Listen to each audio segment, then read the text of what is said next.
I don't know what I've snagged this time. Finally snagged the right one. Yes, come on, darling. Stay with me.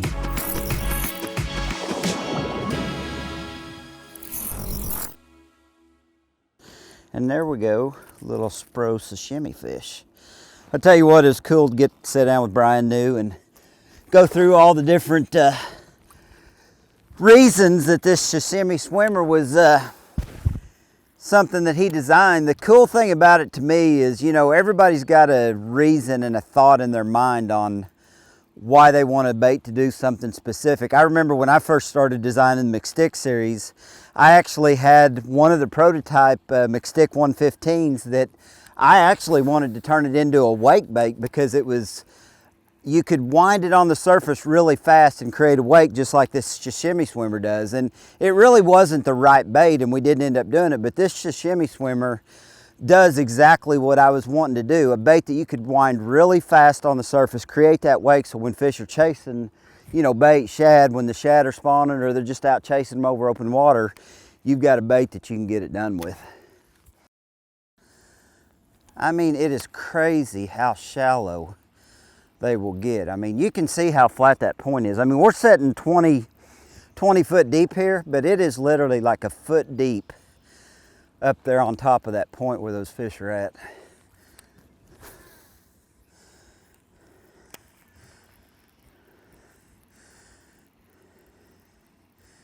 I mean, they're just sitting up there right up there in that shallow water. I mean, it's essentially their way of being able to keep that bait corralled. I mean, when they get them up there shallow enough, the bait really can't get away from them. I think a lot of people actually overlook how shallow fish will truly get when they're up there eating bait like this. And you may not see them blowing the surface. I mean, they're just up there waiting for that bait to come in a position where they can push it up there on that little shelf and they just sit there and gorge. I mean, they're up there in the dirt this morning. I mean, they are like up there in a foot of water, I guarantee you. Oh. Well, that's not a bad start. We're gonna see how many different baits we can catch them on, but why lay this thing down when they're biting it like they're biting it? Man, that is just fun. They're getting fired up now. See them moving around up there? Oh, there's one. I mean, they get on a place, they just get on it, you know? And I mean, those fish are just sitting up there right on that little drop, just waiting for that bait to come to them. And I had to put the top water down. I'd caught 2 or 3 on that sashimi swimmer, but pick up that Little John and biting it pretty good now. I mean, we're gonna see if we can meet the challenge. That's 2 SPRO baits we've caught them on now. And it is not the best day in the world not to have a spinning rod in your hand. You can see, I mean, it is dead slick calm, not a breath of wind hardly. And I mean, there's fish just suspended all over out here. It isn't so much about the right bait on the right lake at the right time. A lot of it is the confidence you have in a bait. I mean, man, there's lakes that I go to that, you know, I'm not saying I don't throw a rock crawler a lot, but I may put it down at times when other guys swear up and down it's the best time to catch them on it. Same way goes with the Little John, or, you know, there's definitely guys that throw a topwater when other people aren't going to be throwing a topwater.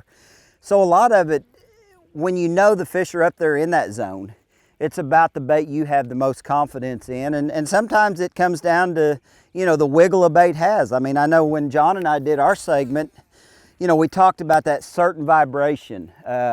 Sometimes it's a little subtlety like that. You know, they want that real tight wiggle that creates a different vibration than a wide wobble, or vice versa. So you've really got to keep them honest and mix it up. And it can be fun, you know.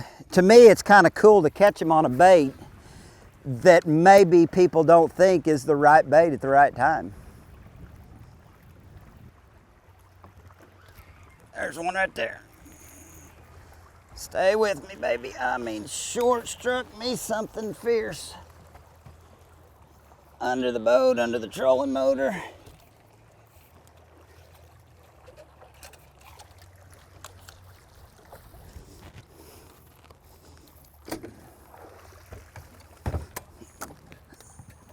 What a disaster.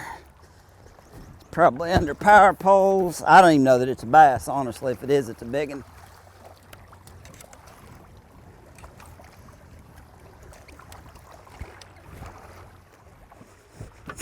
What a fiasco.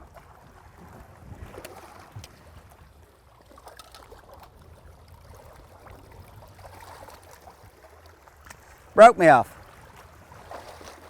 I mean, you just saw me pick up a rock crawler. I get to a little steeper section of the bank, and I guess what I'm trying to get to is every one of these crankbaits is a tool. I mean, when you look at, you know, people's boats, and everybody knows what they got.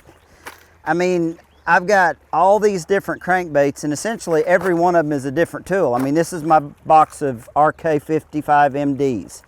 That little bait I just picked up is actually an RK50. And the thing about it is you've got to utilize the right tool in the right scenario. So this little bait is designed completely different than John Cruz's bait. I mean, this is a flat-sided bait. It's going to have a different vibration. It's better for throwing on flat type cover, whereas this little 50 rock crawler is going to be a bait that I'll pick up when I get to a little bit steeper bank, something where I want to get that bait down a little bit quicker and have a little bit different vibration. I mean, that fish ended up breaking me off, but it's all about recognizing when you need to use the right tool for the right situation, and every crankbait's different. Doesn't matter which ones you're throwing.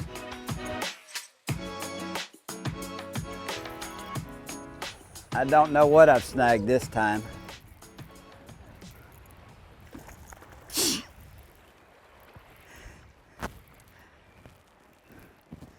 Finally snagged the right one.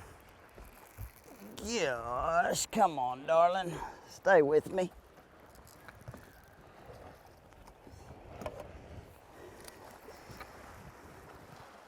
Now it's come clear around the other side. Oh, Lord, what a fiasco. Stay down, girl. She has just barely got it. That's why we're patient, why we keep doing what we do. It's for a bite like this. Stay down.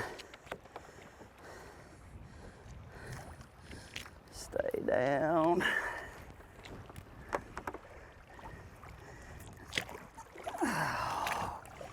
And that right there is a good way to end the day. I'm telling y'all, it hadn't been the day we expected. I mean, that one definitely changes it a little bit.